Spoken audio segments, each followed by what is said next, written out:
All right, everybody, welcome back to the channel. Another day in the shop. And you know, we're a couple of days before Cleetus and Cars Burnout competition in the Freedom 500. So why not drag the old Burnout car out from the woods, from out behind the shop, and see if we can get it ready. We got plenty of time, right, Eddie? We got plenty of time to get it ready. We're actually ahead of schedule this time. Ahead of schedule? Yeah. Huh. Yeah, it's not Thursday yet, so. We wait till the last minute around here? What? What are you talking about? Nah, we don't do that. We don't ever do that. No, we're ready plenty of time for this one. Maybe. So, CJ's already started some work, but I guess let's kind of go over what we got going on here right after the intro.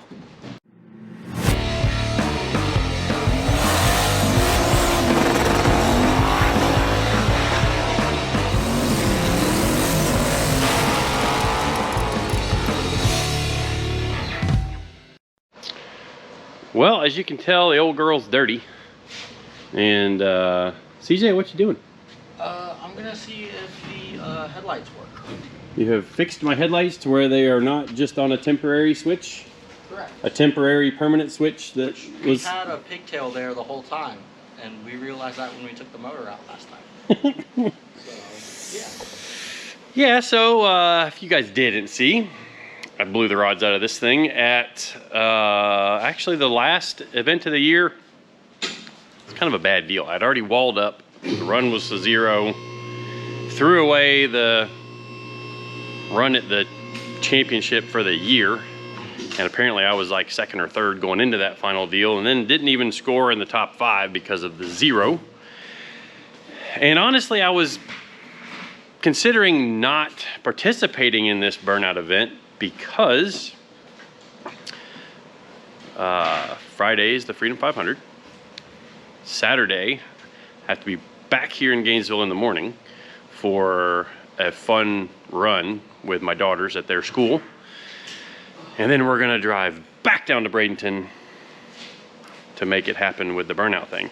And like I hinted in another video, we've got a really cool engine kind of coming together for the burnout car. But for now, we've got one of GM's finest race engines, fresh from Facebook Marketplace. It's another Gen 4 stock bottom end 5.3. We're gonna go put a few parts in it, which we'll show you here in just a little bit. But we're gonna use what we've got that's salvageable from the old setup. You know, there's some of it there. And the parts in here, I wanna mess around because it did throw the belt off of it, so we gotta mess around with the bracket, which might actually be easier to do outside of the car to make sure everything's square and perfectly straight, you know, before we actually drop the engine back down into the car. So hopefully this old thing goes back together pretty quick. I mean, I do have to put my transmission back together because during sick week, we loaned out the transmission to another racer. They ended up, I guess because this wouldn't fit in their car with the, either this wouldn't fit or this wouldn't fit. Something wouldn't fit their car, so they just robbed the pump out of the transmission, and I haven't put it back together. So got a new box, new front pump from FTI, and still have my, I don't remember if they bought my input shaft or not. It worked out well that we had the thing here during sick week. It was already out of the burnout car, so I'm gonna put this back together. CJ's working on this. We'll do a little cleanup work on the car, and then I've got a motor to put together. So, yeah, I guess I should stop talking at the camera and actually get to work. So, here we go.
Well, like most race cars, that took longer than I thought it was going to. Kind of had some problems with that internal brass wedding ring that's inside of the high gear drum. And then it turned into inspecting the high gear drum, inspecting the band, welding the sun gear to the top of the high gear drum hat. That wasn't done. So that was kind of loose in there. Fixed that. Not gonna look inside the pan. I think she's good.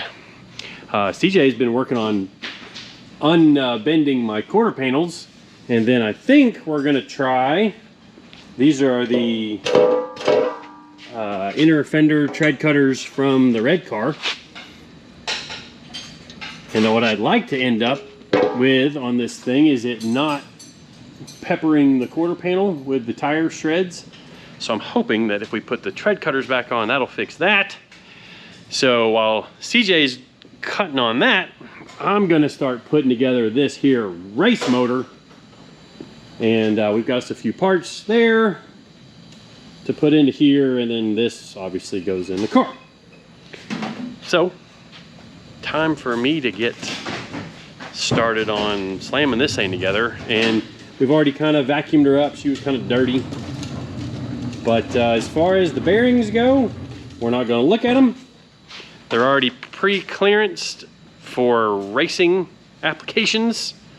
You can check that box on when you buy these out of the junkyard. You can check that box where it's already race clearanced. And yeah, we're just gonna go, we're gonna send it. Eddie's gonna make noise. You want to see cool sparks? But it's gonna be cool sparks, yeah, because Eddie's making more. I had to move the garbage can. Don't want to.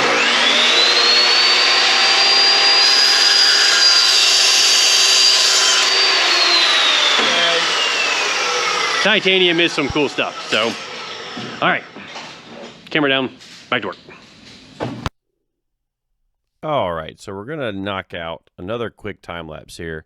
And if you can't tell, the time lapse are very greatly sped up in this video, because if not, this video would be really, really, really, really long.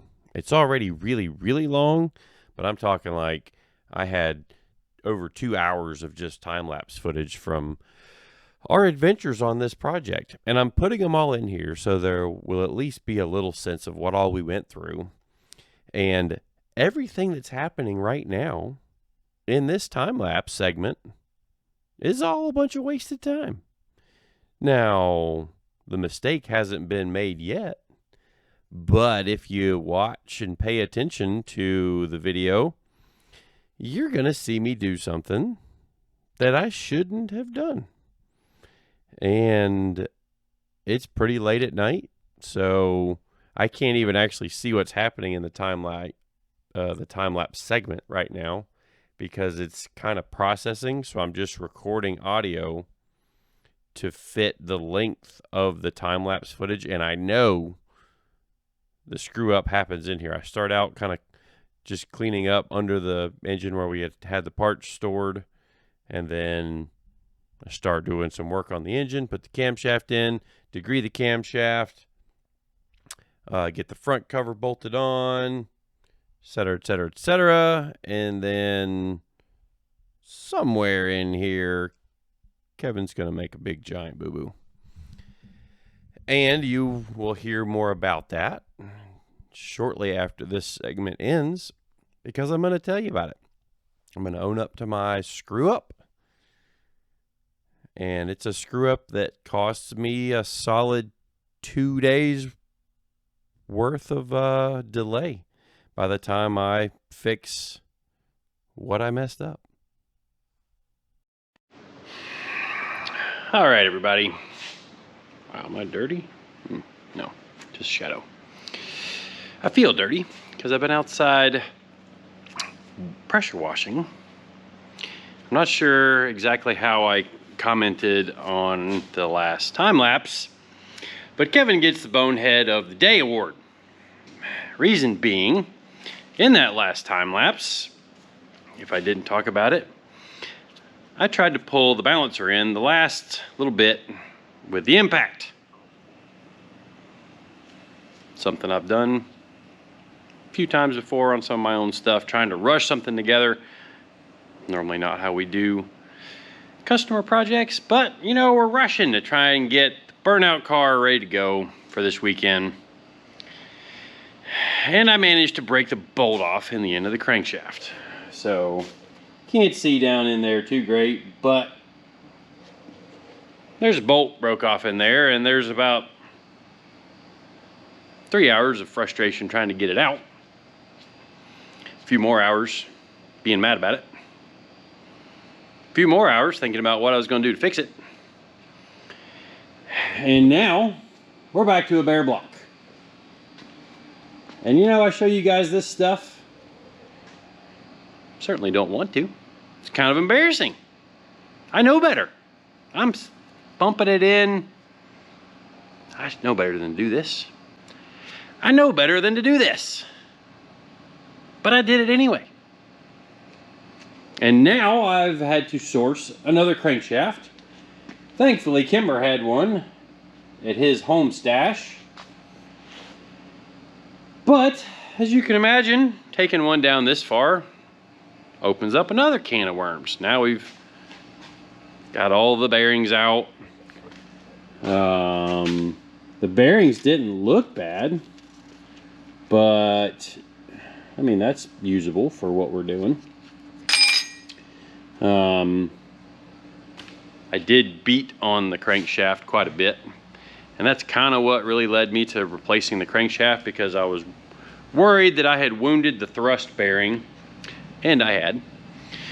So, getting ready to drop this crank in, but now we've got to bearing the motor, and I've got to figure out what I'm going to do about the rings on those.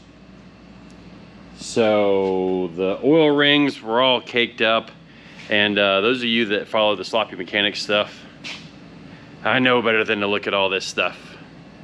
You know, you're just supposed to put it in and send it, which is exactly what we had done with the last Burnout engine. And it lasted for a pretty long while until it found itself parked on the rev limiter for too long on a couple of occasions.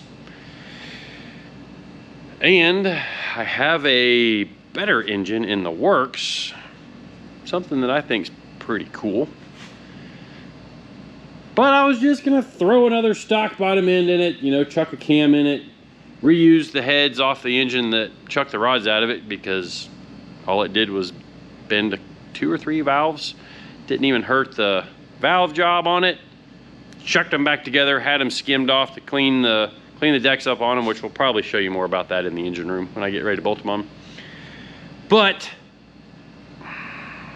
here I am wasting time talking on the GoPro, regretting some of my life decisions. Or at least regretting some decisions that I made on Monday. And it's now late at Tuesday night. And I need to get this done where we can put it in the car. Because tomorrow I have a dyno tune for another Burnout competitor, which may or may not be when this video comes out. I don't know. But I've got to do that. And then ideally, Thursday, this all needs to be in the box. Getting ready to head to Bradenton, because we've got to leave Friday morning to head down there. And I have my kids tomorrow, Thursday, Friday, Saturday. So I'm down here tonight, working late, trying to get something back together there so that I can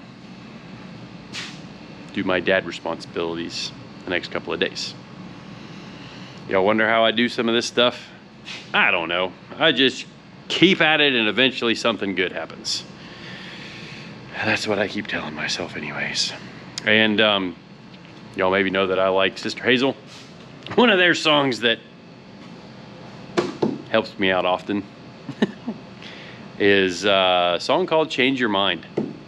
And it's kind of about managing your attitude. Sometimes when you have a bad day, when you make a lot of self-inflicted bad choices, about all you can do is refocus your attention and keep on trucking.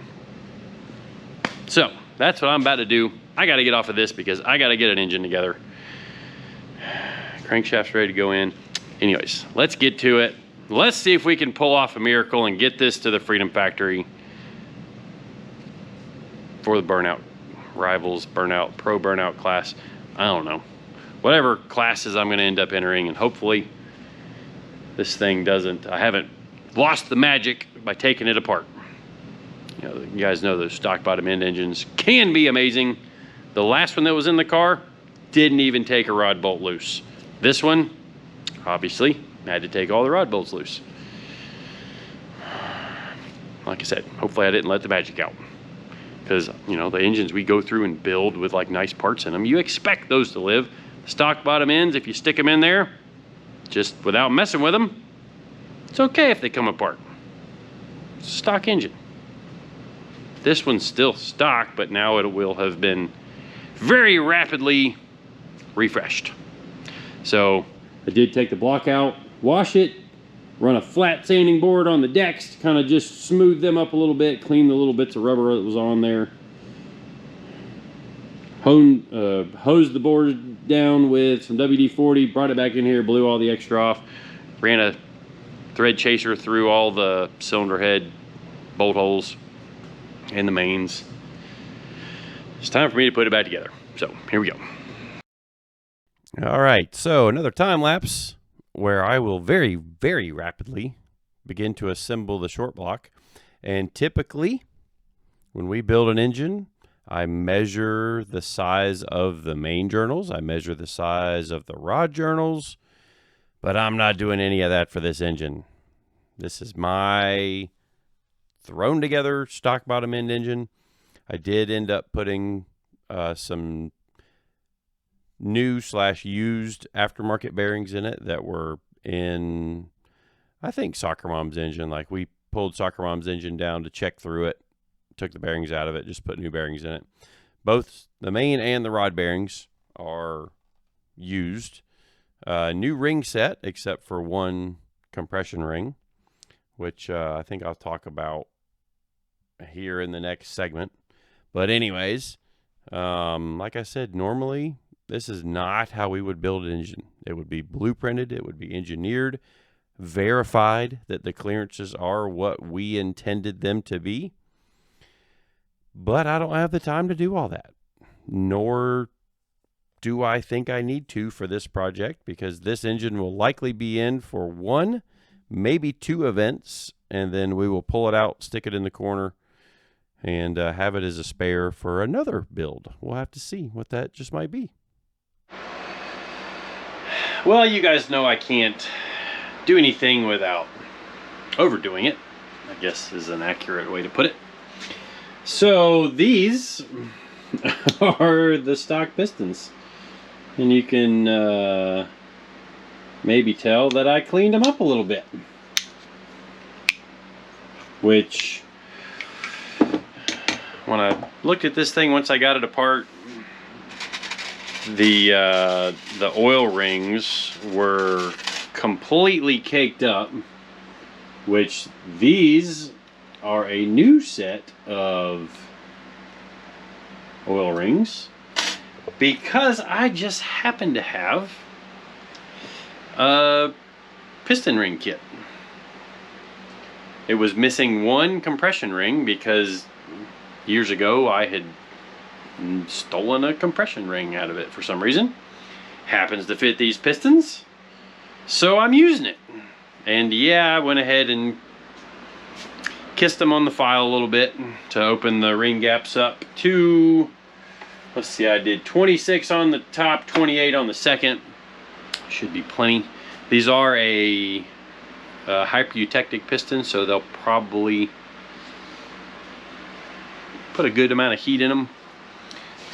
So the ring should expand a pretty good bit. Boy, I'm all sweaty and greasy.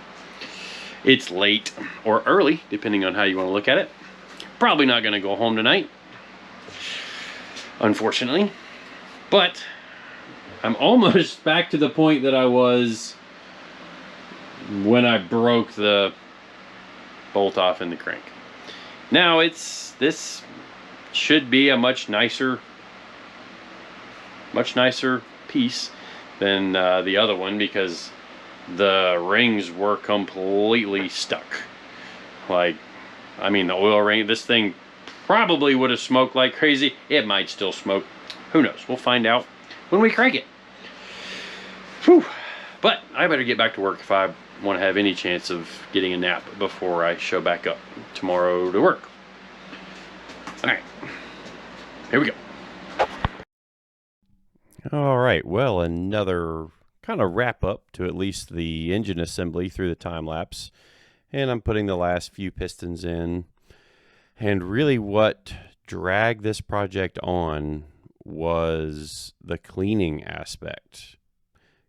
I mean, when you get a stock bottom end engine, like I intended to do with this thing, used off a marketplace, literally was gonna just clean it where the, like where, make sure the head gasket surfaces were clean, roll a camshaft in the thing. I did degree the cam in that with the old crank and stuff, and probably should have done it with this engine too, but it, hopefully the crankshaft sprocket is in the same place. But it's gonna have to go because we're gonna get it to the point of cranking it up here at some point. But the cleaning aspect was a solid 5 to 6 hours by the time I soaked and scrubbed and I took a old compression ring and scraped the top ring and the second ring groove on every piston, and then soaked it in super clean or simple green for another 20-30 minutes, and then would take it back out and scrape it again, and then making sure that all the wrist pins were free, because with this being a Gen 4 engine, it does have the floating wrist pin in it. So did all of that. Knocked the oil barbells out, because since I took this engine completely down and sanded on the deck surfaces, I also ran a quickie hone through all the bores just to put a little bit of crosshatch in them to try and get some better ring seal.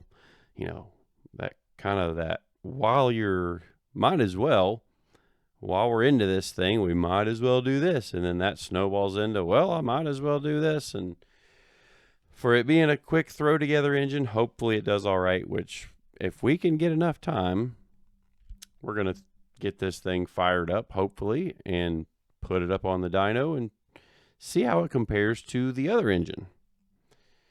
And I guess you'll have to just stay tuned and see just how far along we get. All right, well, we're out of the engine room because there's a completed long block. Took you long enough. Hey, did you enjoy your sleep last night? It was great, actually. Slept like a baby. I didn't. Oh, whose fault is that? Mine, for breaking a bolt off in the stupid crankshaft. Ah!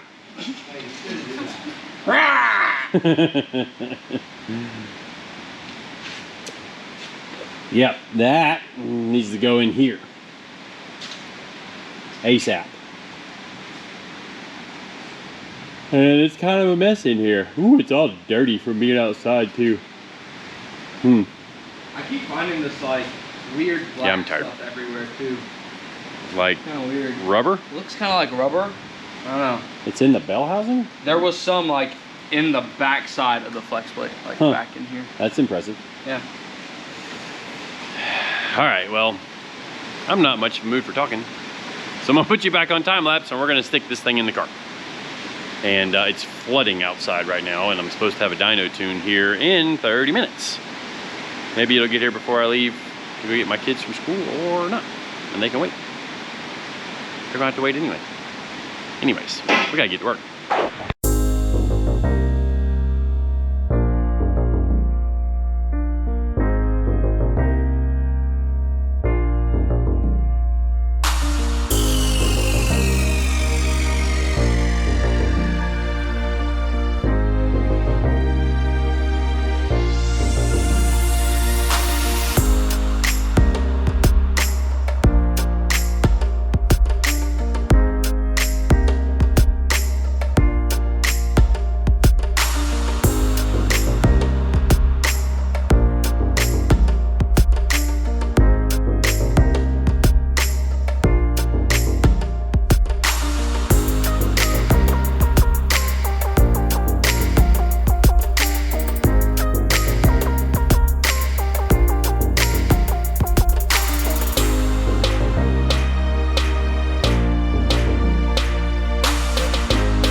right, well, we are back the next day, and I show up, and magically the motor fell into the car.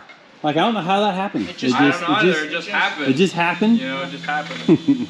No, these guys stayed super late working on the car, which huge shout out to all you guys for killing it. Because, like, thanks. Thank y'all. Not Ricky. He left Not, like okay, 10. not Ricky. What a part-timer. Just CJ and Eddie. Yeah, yeah. Got left at 10. But I had to go home with my kids last night, and I was already whooped from only getting an hour of sleep the day before. Don't know how the progression of this video is working out, or any of that kind of stuff, but we're down to what? Changing the cam and crank sensor in settings in the settings, yeah. So this is a 58X engine, and the last engine was a 24X, so I have to change the cam and crank sensor, and then it should fire up, right? Sure. See what we got? Well, are we gonna spin it over, or we're just gonna fire it up, see if it makes oil pressure? Spin it Fire up. it up. Fire it up, yeah. Fire it up. Fire it up. Yep. All right, well, is the switch on in the back? We had to add a new switch as well. Well, we're assuming it fires, which, I mean, it should. It's an LS. We did have that crank sensor. It may fireball out of it, like, for the sensor. Yep. Fuel pressure's holding steady. All right, fire in the hole, maybe. Nope. No starter switch. Is the starter hooked up? Oh, I did forget that. Are you serious? There's the one. I forgot to hook up the... All right, now I'm relieved. Something had to happen. Okay. All right, so we got to fix that. And I remembered it in the shower this morning, too. I was like, oh, I got to hook up the starter signal switch. All right, well, the guys, like I said earlier, we're all working on every end of this thing. And we ended up, CJ fabricated new 1/8" thick rear wheel wells, because this keeps getting blasted out whenever it pops a tire. As well as when somebody ends up scuffing the wall, now it's stiff. And I know I can't kick it as hard as me hitting the wall would be, but it's sturdier.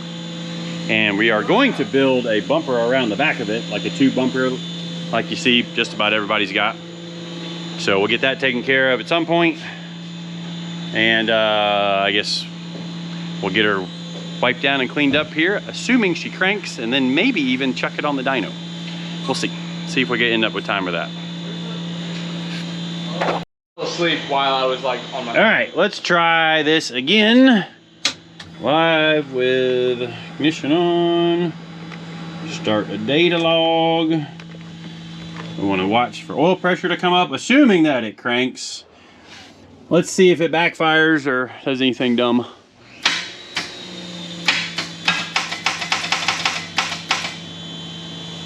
Something's still not right. There's no power to the, like, big power to the starter. Yeah, there is. Is it on the wrong?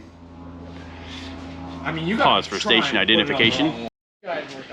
17 hours. All right, so we had a fuse go into the starter that was blown. Hopefully the starter's good, because that starter did get hit by a connecting rod. You know, that's part of the dangers of being a starter. You might get hit by the occasional connecting rod. Let's start data logging. See if we get an O2 sensor. We did. All right, we ready? Yeah. Please. Oh.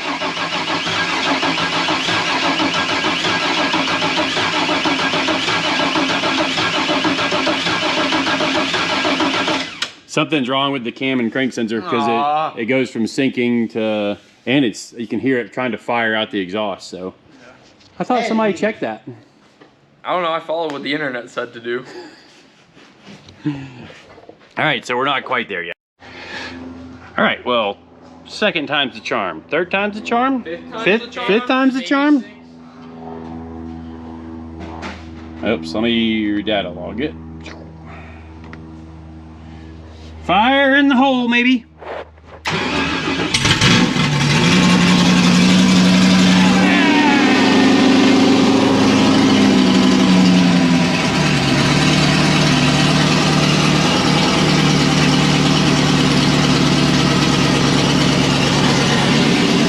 All right. Quiet. camshaft. Close that door.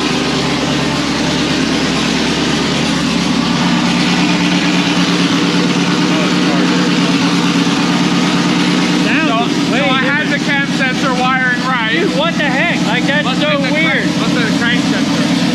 Oh, That's yeah. the only thing different from the first time.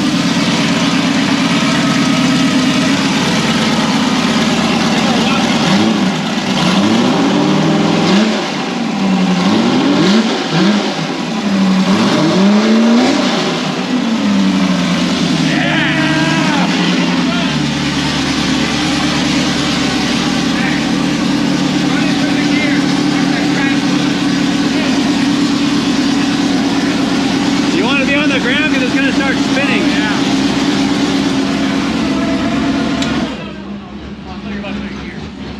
Yay! Burnout cars everywhere. There's Jared, you can kind of see. He wasn't going to spin it. You don't need to spin it. Woo!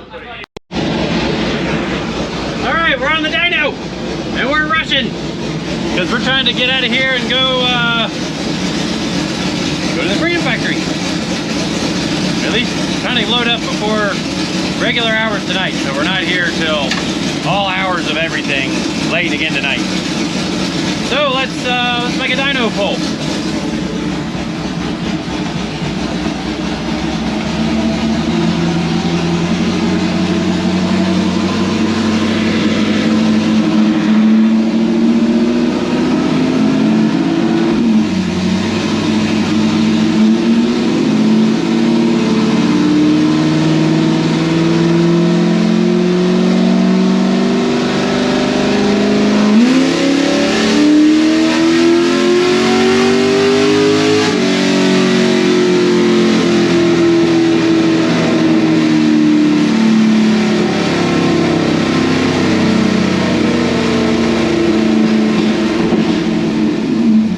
Sweet.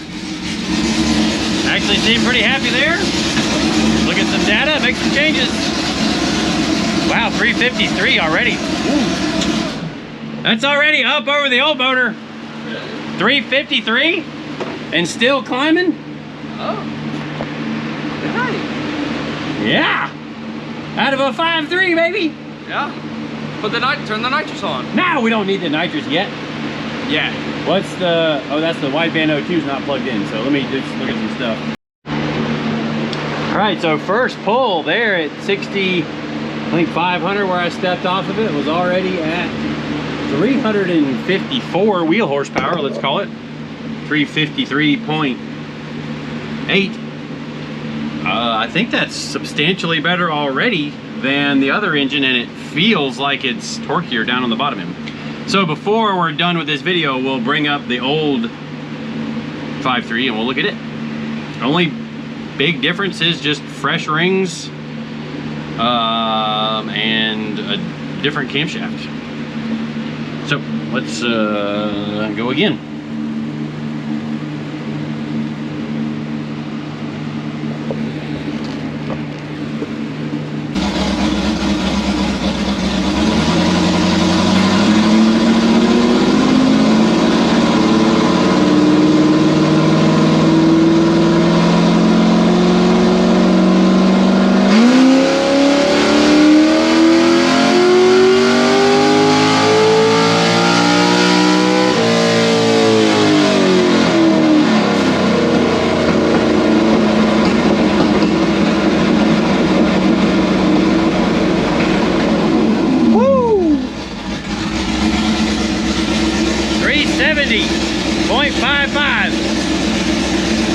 That's some nice power out of this thing. I forgot to data log it though. Dang it. Well, there's only one thing to do before we put it back in the trailer, or put it in the trailer to go to Bradenton. And I think you guys know what's about to happen. So I'm actually gonna give the camera to Eddie, go make a run to scrub the front tires off, because the front tires are all caked up with all kinds of rubber from the pad at the Freedom Factory the last time we were there. So we'll do that, and then we'll just do a little safety burnout to make sure the car still spins the tires. So here we go.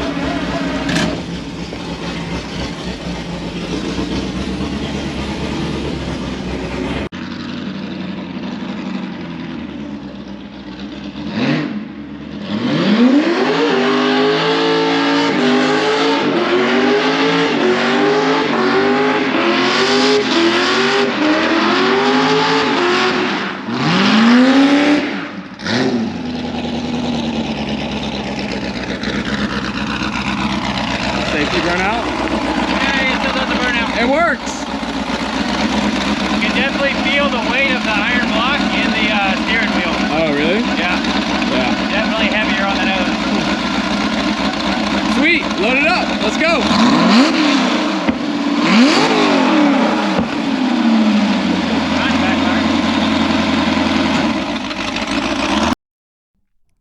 All right, y'all. Well, that caps the end of a long week. And it is now Friday morning, about 2 o'clock in the morning. And I am about to upload this video so that you guys can watch it before you watch us on Freedom Plus while we all race in the Freedom 500. So I am the 2021 winner and was doing really good last year until I crashed myself. But we're going to try and run at the front again and also bring home that helicopter. So tune in if you have some free time this evening. And they have added a pause and rewind or replay feature to the live streams, which is awesome. And so you guys can go back and rewatch all the action that you missed. Anyways, thanks for watching this video. We'll see you guys later.